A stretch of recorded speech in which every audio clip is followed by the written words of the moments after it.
पढ़ाते, जो हमारे शागिर्द ऐसे हैं जो मेहनत करते थे, मैं उनसे बड़ी मोहब्बत करता हूँ। हमारे उस्ताद हमसे मोहब्बत करते,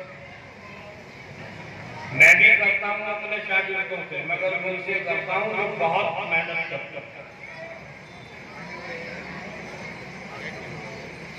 तो एक बच्चा बहुत मेहनत करता था, वो एक दिन सबक में उस्ताद ने देखा बच्चा जो इतनी मेहनत करता है आज सबक में नहीं आया। भाई वो कहाँ है? आया है। एक साथी को भेजा, घर से बुला कर साथी आया कि भाई उसने कहा मैं नहीं पढ़ता। बच्चे तो बच्चे, मैं नहीं पढ़ता। उस्ताद समझ गए चक्कर।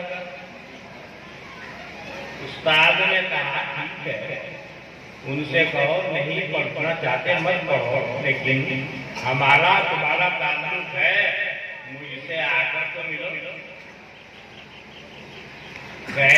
वो उस्ताद जी ने पूछा क्या बात है भाई, किधर ही पढ़ता कि भाई मैं कब कह रहा हूँ कि तुम पढ़ो, मैं तो यूं पूछ रहा हूँ, बात तो बताओ हुआ क्या है। उसने कहा कि मेरी ड्यूटी थी, मैं गया ड्यूटी ठीक करने वाले के पास। क्या कहा आपने?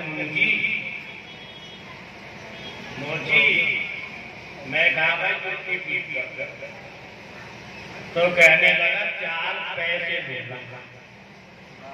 तो वक्त लगे 4 पैसे। उस वक्त 1 पैसे, 4 पैसे, 5 पैसे का। अब जब हम कहते हैं अपने शागिर्दों को, भाई जब हम दारुल देवबंद में पढ़ते थे तो हम 5 पैसे का दूध लाया करते थे, तो हमारे शागिर्द हंसते हैं। ये वाकया है 5 पैसे का दूध, 5 पैसे का भी अपना कि जी उसने कहा 4 पैसे देना, 4 पैसे में तेरे जूते ठीक हो। अब वो बेचारा गरीब तालिब 4 पैसे का चला। उसने कहा भाई 4 पैसे तो मेरे पास है, तू ऐसा करता अपने 4 पैसों के बदले में 4 मसाले। अब वो मोची कहने लगा भाई तेरे मसलों को मैं खाऊंगा या पहनूंगा या ओढ़ूंगा या मैं क्या करूंगा, मुझे तो 4 पैसे चाहिए। इसने कहा अच्छा भाई 4 मनी काम चलता, 8 मसले 20 100 पूछ। अगर नाजी मुझे नहीं चाहिए तेरे मसले, मुझे तो 4 पैसे चाहिए। अब 4 पैसे उसके पास है। बच्चा कहने लगा भाई जुत्ती भी गई, वो भी 4 पैसे मांग रहा है, ये पढ़ना बेकार। अब बच्चा की बड़ी गई। उस्ताद जी ने कहा अच्छा इसके अलावा कोई और बात है कि जी नहीं, बस यही एक जेल में से निकाल के एक पत्री दी। उस्ताद जी ने ये पथरी ले जा, वो गाजर देते जी बुढ़िया रास्ते में, उसे कहिए कि इसकी गाजर देते, लेकिन दे के बताना, जवाब सुनना। अब वो गया, कहने लगा कि माँ जी इसकी गाजर देते। वो बुढ़िया कहने लगी पत्थर की भी गाजर देती होगी, आलिया गाजर देनी उसकी एक पथरी। जा चल अपना काम कर। फिर कहने लगे अच्छा ले जाए मेरा लाला फेंक लिया गया उस पथरी से, मेरा लाला फेंक लिया गया। ये वापस आ गया। उस्ताद जी ने कहा क्या हुआ? सारा वाकया अब पूरा दुकानदार के पास जाता और कहना भाई देखिए मैं इसे बेचना चाहता, दे के बताना। जवाब सुन के पूरे वापस बताओ। वो जाकर कहने लगा कि मैं इसे बेचना चाहूँ। कहने लगा मैं दे दूंगा इसके इतने हजार। वो आ गया। क्या हुआ कि जी ये कह रहा था इतने हजार रुपये दे। वो बच्चा भी परेशान, वो बुढ़िया का करने के ये इतने हजार रुपये दे रहा। उस्ताद जी ने कहा कि ऐसा कर, गुलाम नवाज साहब के पास चल और जाकर कहिए मैं इसे बेचना चाहता, लेकिन दे के बता। जवाब मुझे बताओ।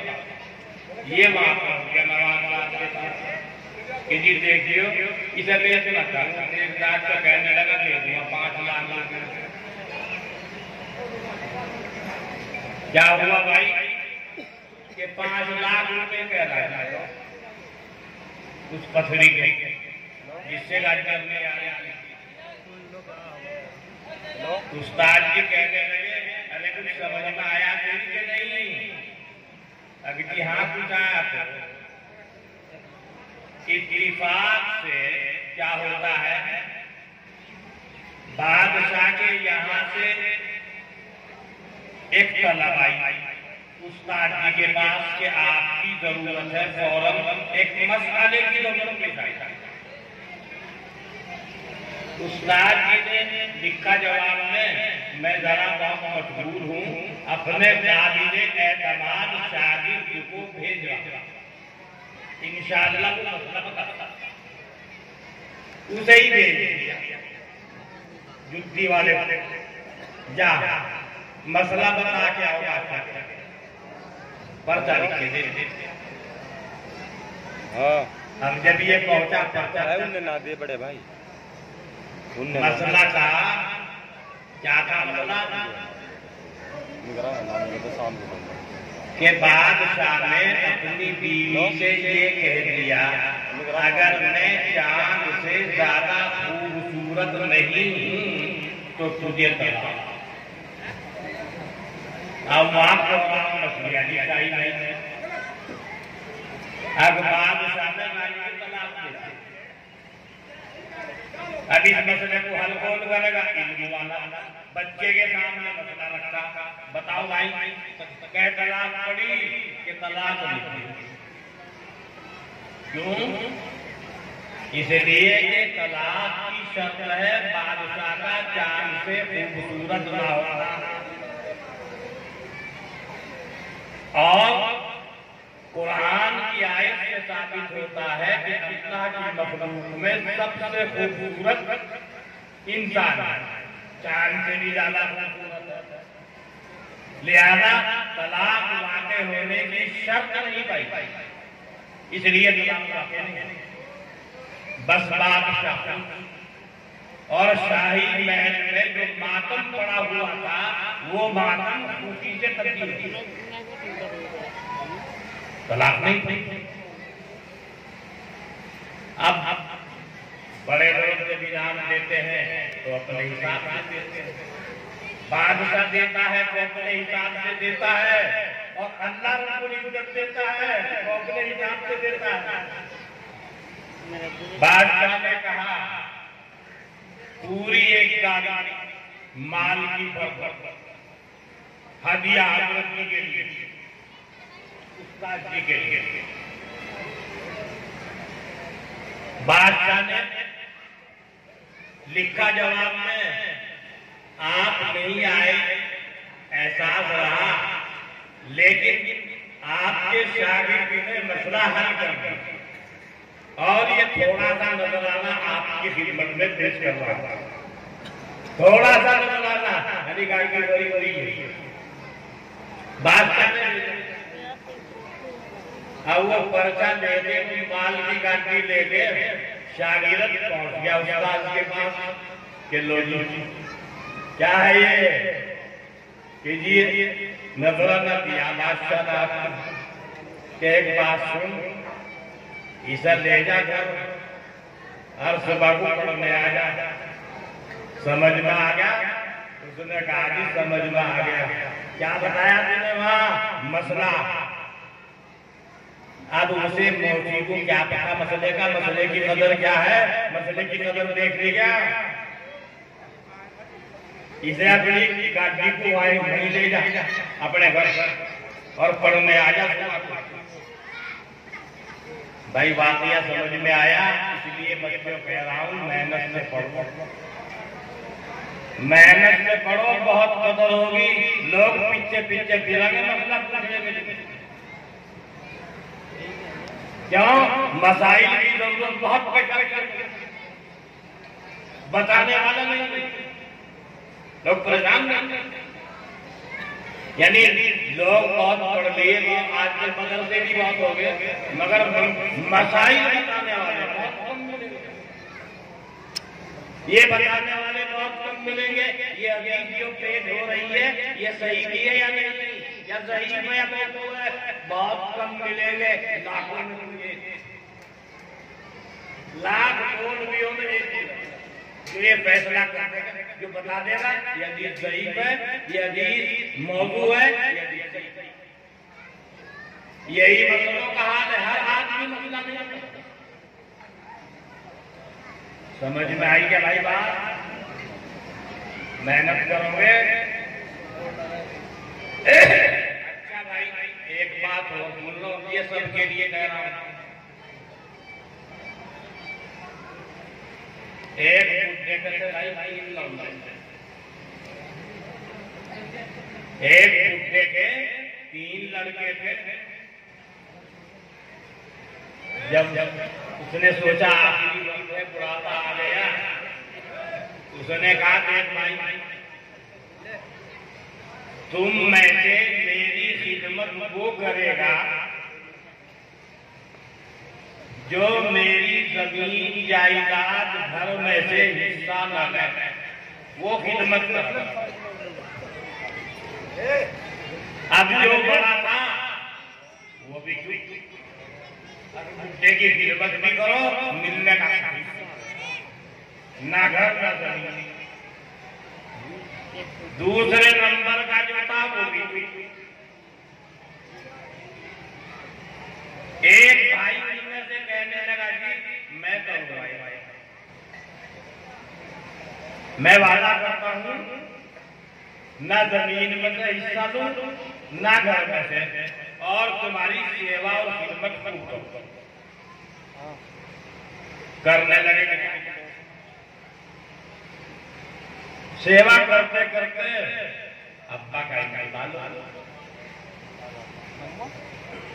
अब दोनों भाई मछली जमीन ले ली घर ले लिया इसके पास मछली बेचारे ना घर ना जमीन ना कारोबार परेशान था नौबत आ गई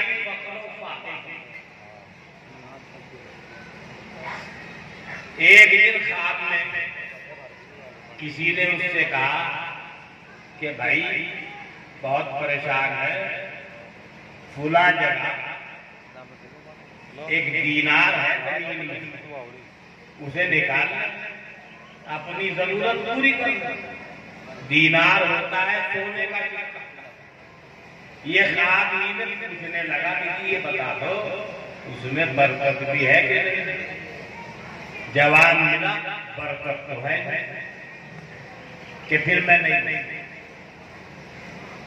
सुबह को उठा बीवी को ख्वाब बताया बीवी कहने लगी ले आओ कि नहीं मैं वादा कर चुका हूं बरकत नहीं है तो मैं नहीं दूंगी दूसरी बरकत फिर ऐसे ही हुआ फिर किसी ने कहा फिर बरकत है कि बरकत नहीं है इसने कहा मैं नहीं। फिर तीसरी मरतबा साथ जाओ पूरा जंगल में दरख्त के लिए थोड़ी सी मिट्टी हटाओ, वहां एक मीनार है उसे जाके के बरकत है। क्या बरकत है?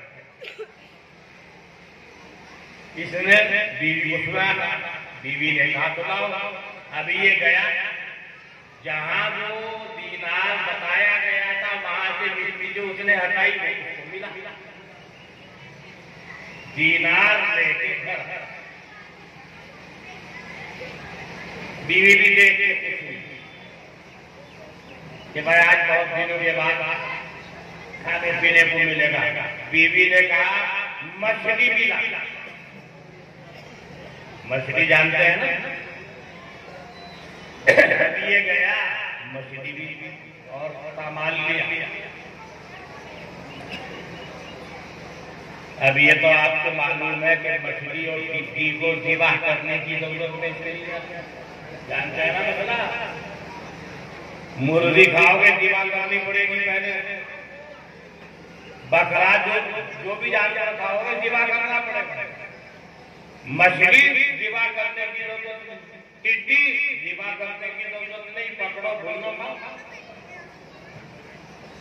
लेकिन टुकड़े और पीस करने पड़ते हैं मछली के लिए। अब जब उसको टुकड़े पीस किए, काटा उसे, तो मछली के पेट में से निकलते हैं दो हीरे। समंदर में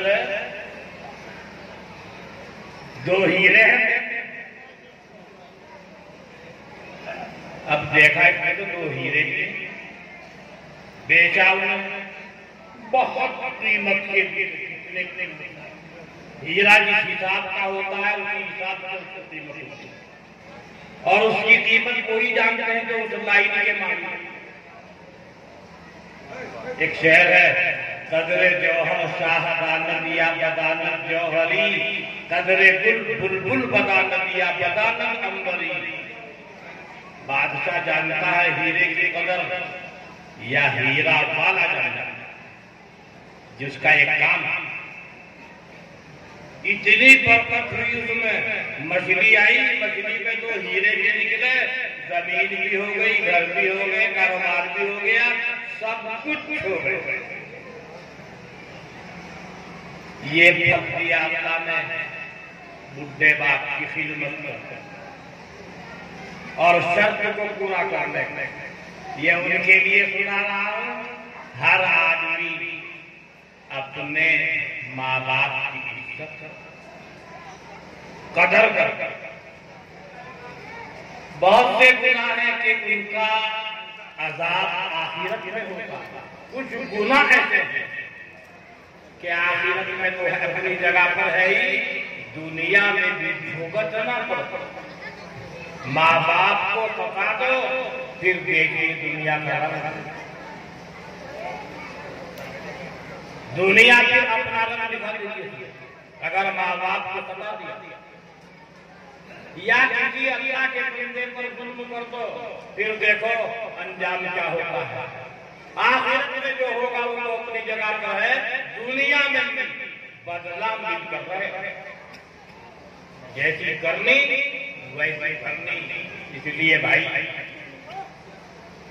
जिन लोगों को ये नेमत मिली है कि माँ बाप कभी जिंदा है, उनकी कदर करो, उनकी इज्जत करो, उनकी सेवा करो, उनकी खिदमत करो और उनकी दुआएं लेकर अपनी दुनिया और आखिरत को संवारो। नहीं तो बहुत पछताना। भाई बात समझ में आई? पहला वाकया तो मैंने सुनाया था फकत तालिब इल्मों के, और ये सबके तालिब इल्मों के लिए भी और मौलवियों के लिए भी और छोटों के लिए भी बड़ों के लिए भी, माँ बाप की कदर करो।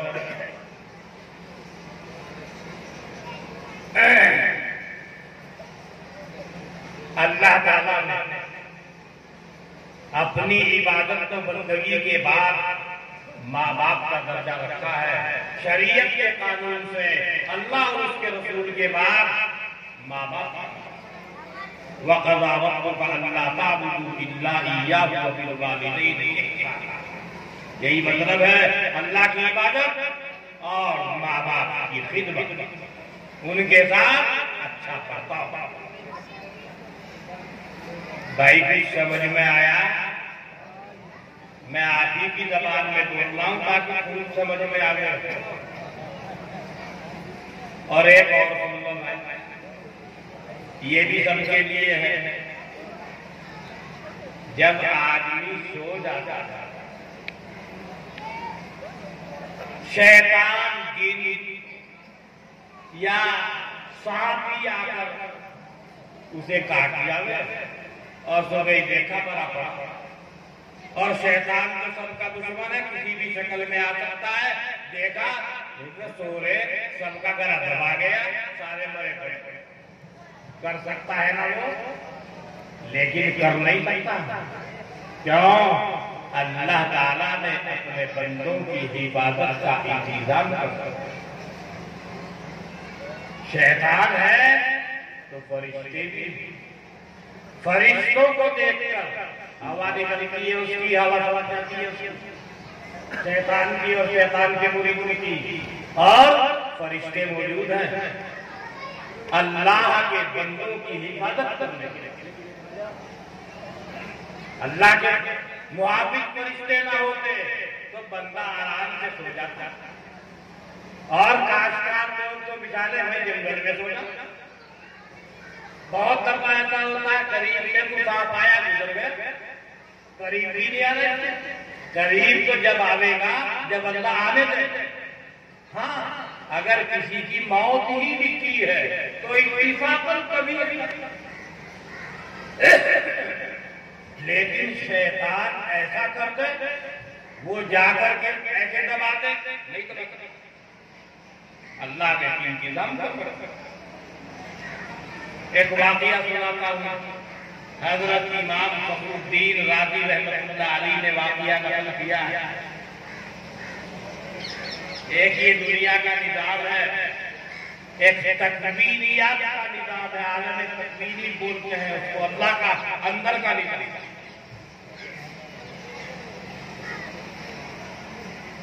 तो वो बयान करते हैं एक बुजुर्ग, उन्होंने देखा कि एक बिच्छू देखा नहीं तो भाई, बिच्छू देखे है, बिच्छू काट है वो, कि एक बिच्छू बहुत तेजी से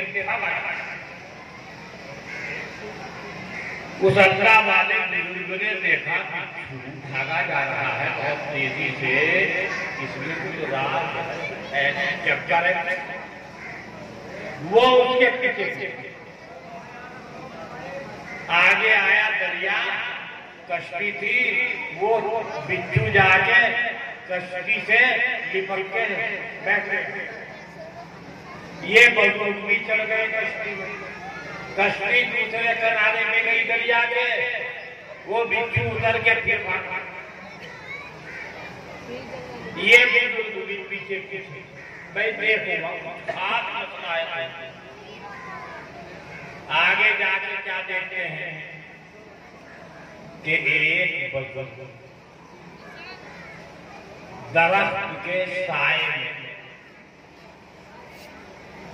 दरख्त की छां में सोए हुए,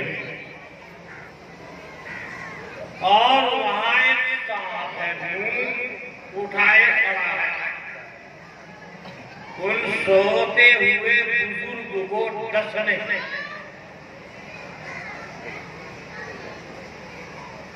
ये बिच्छू पहुंचा।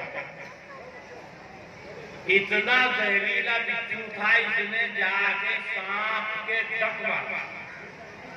इसके डक मारते ही वो फौरन अब जब वो मर गया, जो उठा हुआ था आधा, वो नीचे गिरा, आवाज आई बुजुर्ग जो सो रहे थे उनकी आंख खुली तो देखा सामने बिच्छू हुआ। अभी दूसरी साइड में नहीं देखा, इरादा किया कि बिच्छू को मारा, मगर जो बुजुर्ग उस बिच्छू के पीछे पीछे आ रहे थे उन्होंने रोका कि अल्लाह के बंदे जरा खैर दूसरी तरफ देख। अब उन्होंने देखा दूसरी तरफ के बहुत मोटा जहरीला सांप मरा हुआ था। उसने बताया उस बुजुर्ग ने, मैं बहुत दूर से इस बिच्छू के पीछे पीछे आ गया, ये सांप बिल्कुल तैयार था तुमको डसने के। अल्लाह ने उसे भेजा बिच्छू को, यह अल्लाह की इबादत का इंतजाम, मुख्तलिफ तरीकों से इंतजाम कर देता है। ये बिच्छू आया, इसने डसा, सांप मर गया। वो था तेरा दुश्मन, ये तेरा मौसीन है। अब समझ में आया कि वो अल्लाह का भेजा हुआ, तो ये इंतजामात कौन कर रहा है? ये सब इंतजाम अल्लाह की तरफ से है। और भाई अल्लाह का शुक्र है, फज़्ल है, एहसान है, उसने हमें मुसलमान बनाया है। मुसलमान का मतलब है फरमा बरदार। फरमा बरदार का मतलब ये नहीं शैतान का फरमा बरदार, अल्लाह के फरमा बरदार को मुसलमान, अल्लाह के फरमा बरदार को मुसलमान और मुस्लिम कहते हैं। और भाई जरा सही से सुनियो, जब लोहे को जंग लग जावे है, जंग लग जावे है, तो लोहार पत्ती में सुर्ख करता है, तपाता है, और फिर मोटे मोटे घन लेके उसकी पिटाई करता है। तो कहीं ऐसा तो नहीं भाई हमारा हाथ कोई हो गया, जंग लग रहा है तो लोहार मगर जंग लग रहा है, तो मुसलमान मगर जंग लग रहा। देखो अल्लाह ताला ने मुसलमान के लिए सूअर को हराम किया कि नहीं किया? जानते हो ना, सूअर हराम है, शराब हराम है, सूद हराम है ना भाई? क्या मुसलमान सूद नहीं देंगे? गौर करो कितने हैं इसी काम का। क्या मुसलमान रिश्वत नहीं दे रहा?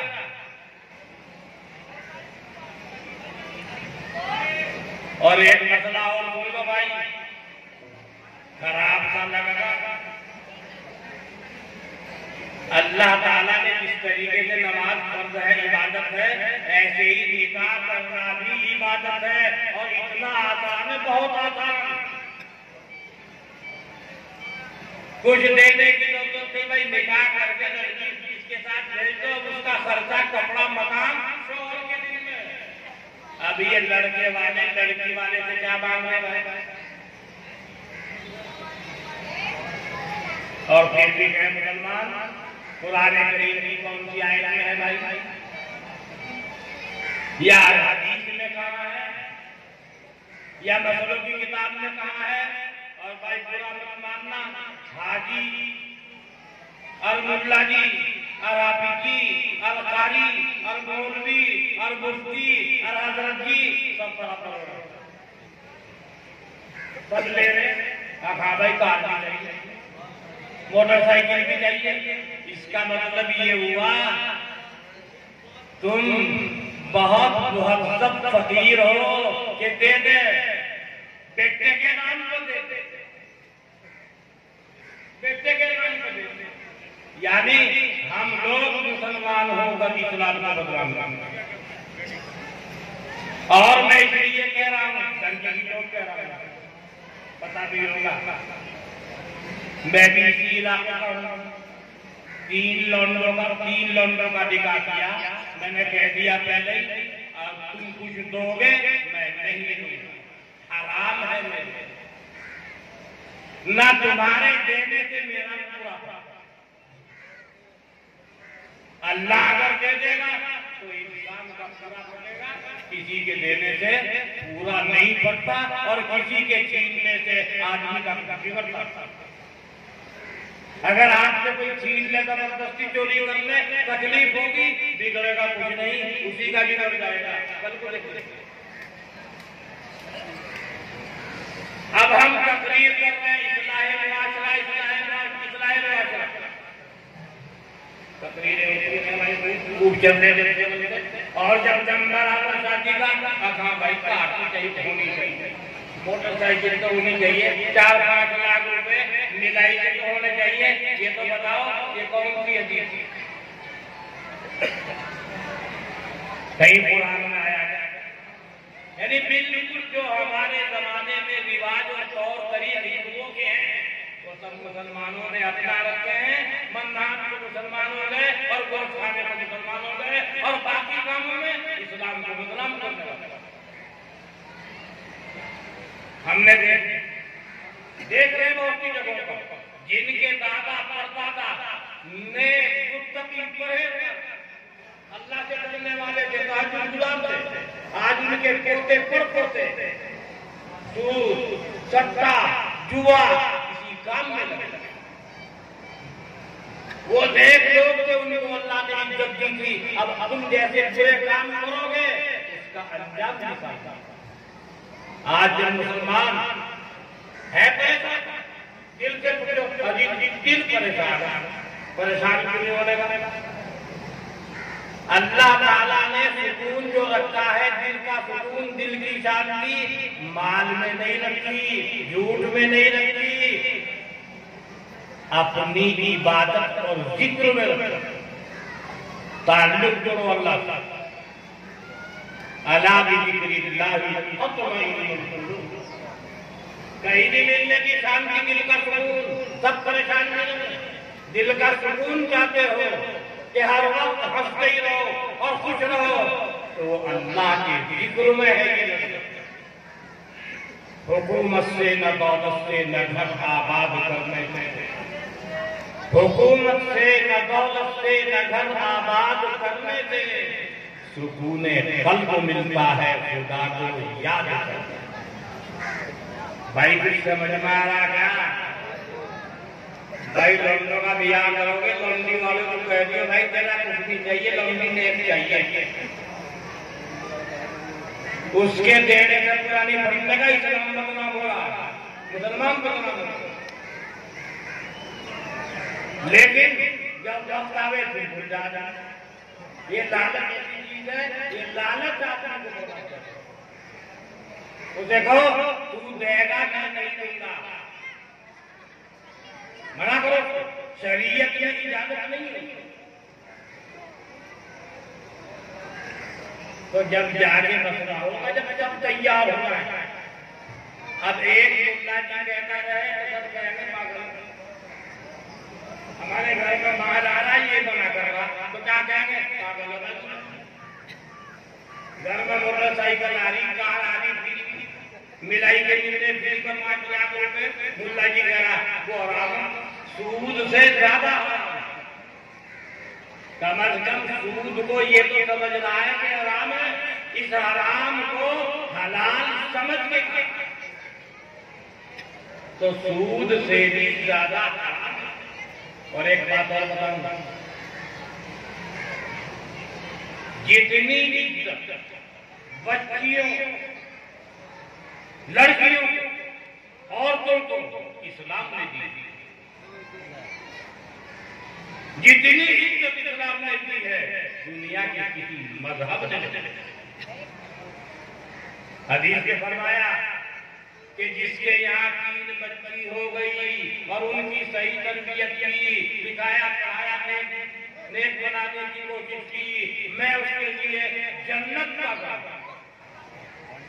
किसी ने कहा हजरत जिगर के लिए यहाँ दो के उसके लिए, किसी ने कहा हजरत जिगर के यहाँ एक के उसके लिए। इतनी बड़ी नेमत है। और सुन लो, हमारे आका अल्लाह के हबीब हजरत मोहम्मद मुस्तफा सल्लल्लाहु अलैहि वसल्लम की नजर जो चली है बेटे से चली, बेटी से अंदाजा लगा लो बेटी के मकाम बेटी। और इत्तिफाक ऐसा है कि औलाद तो और बच्चियों के भी हुई, मगर नस्ल नहीं चली, उनका इंतकाल हुए बच्चियों के, जो बच्चियों के बच्चों के। हजरत फातिमा रज़ी अल्लाहु अन्हा उनसे हुजूर अकरम सल्लल्लाहु अलैहि वसल्लम की नस्ल चली। हजरत फातिमा की औलाद वो सब हुजूर की औलाद। अब कुछ ही दिनों के बाद हजरत मेहदी, आप सुनते हैं ना इमाम मेहदी आने वाले हैं, वहां हदीस में हजरत फरमा रहे हैं मेरा बेटा हजरत मेहदी, मेरा बेटा दुनिया को इंसाफ से ऐसे फंसेगा जैसा कि उससे पहले जुल्म और सितम से दुनिया बनी। उनके जमाने में अदल इंसाफ अपना बेटा,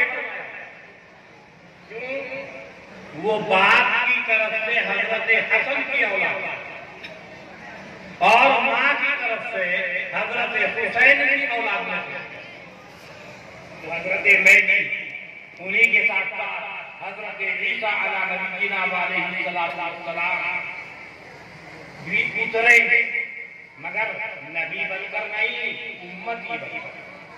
पहले जब अपने जमाने में थे जब नबी बनकर थे, अब के जो आएंगे उम्मती की हैसियत से और मदद करेंगे और वही दज्जाल को खत्म करेंगे। और वो जमाना हालात बता रहे हैं बिल्कुल करीब है। तो मैं कह रहा था भाई हमें चाहिए कि जब अल्लाह के सामने बोलते हैं अल्लाह मैं मर गया, हालात आते हैं ना, तो आदमी को